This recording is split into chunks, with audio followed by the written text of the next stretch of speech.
नमस्कार साथियों, आपका स्वागत है आपके अपने यूट्यूब चैनल संस्कार चैनल पर। और आज हम सब बात करने वाले हैं बीएड सेकेंड ईयर वालों के लिए, जो कि हमारा पांचवा प्रश्न पत्र है, जिसमें हम बात करेंगे शिक्षण स्तर की दृष्टि से शिक्षण कितने प्रकार का होता है, प्रत्येक स्तर का संक्षिप्त परिचय दीजिए। ये शिक्षण एवं अधिगम टॉपिक पर है।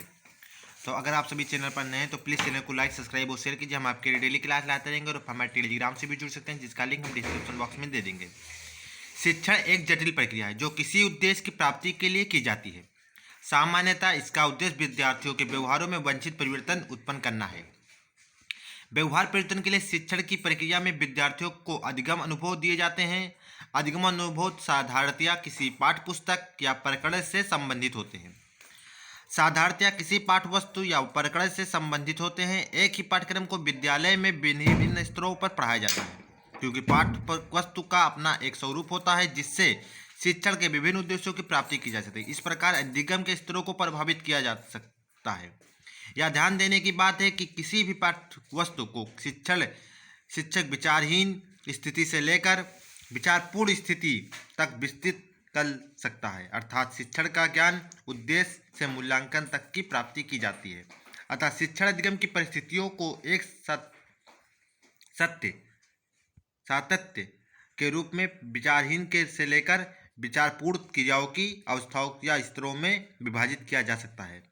उदाहरण के लिए हिंदी में सूरदास के पद प्राथमिक स्तर से लेकर उच्च स्तर तक पढ़ाए जाते हैं। हर स्तर पर उद्देश्य भिन्न भिन्न होते हैं। किसी स्तर पर कंठस्थ कराने पर, किसी स्तर पर समझाने और किसी स्तर पर सूक्ष्म रूप से विचार करने पर बल दिया जाता है। विज्ञ ने शिक्षण अधिगम की परिस्थितियों को निम्नलिखित 3 स्तरों पर विभाजित किया है: स्मृति स्तर, अवबोध स्तर एवं परावर्तन स्तर। स्मृति स्तर या शिक्षण के स्तर की प्रथम अवस्था है। स्मृति स्तर विचारहीन प्रक्रिया होती है। इसमें तथ्यों तथा सूचनाओं को याद करना मुख्य लक्ष्य होता है। इस स्तर पर अध्यापक का उद्देश्य छात्रों की स्मृति का विकास करना होता है। वह स्मृति को तत्वों, अधिगम, धारण और प्रत्यास्मरण और अभिज्ञान के विकास के लिए विभिन्न रीतियों का प्रयोग करता है। अवबोध स्तर का शिक्षण स्मृति के शिक्षण से आगे की अवस्था है। इस स्तर पर शिक्षण के लिए आवश्यक है कि पहले स्मृति स्तर का शिक्षण हो चुका हो।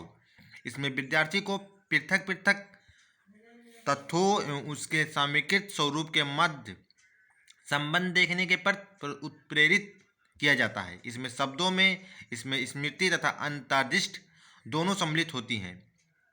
बोध स्तर का शिक्षण करते समय शिक्षक तथा विद्यार्थी दोनों ही एक पाठ के विकास में सक्रिय रूप से भाग लेते हैं। परावर्तन स्तर शिक्षण को तीसरा एवं अंतिम स्तर परावर्तन स्तर है। यह प्रथम 2 स्तरों से अधिक महत्वपूर्ण है, क्योंकि इसमें स्मृति व अवबोध दोनों सम्मिलित होते हैं।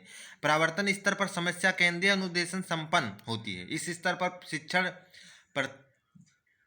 परिस्थितियों में विद्यार्थी पूर्ण तन्मयता के साथ एकजुट होकर किसी समस्या के समाधान में हेतु लग जाते हैं। वे परंपरागत ढंग से न सोचकर कल्पनात्मक एवं सृजनात्मक चिंतन का सहारा लेते हुए विविध परिस्थितियों को सम्यक अन्वेषण एवं करने एवं उनके विद्यमान समस्याओं को हल करने या प्राप्त करने के प्रति अग्रसर होते हैं। अगर आप सभी को हमारा अच्छा लगा तो प्लीज़ लाइक, सब्सक्राइब और शेयर कीजिए। Thanks for watching.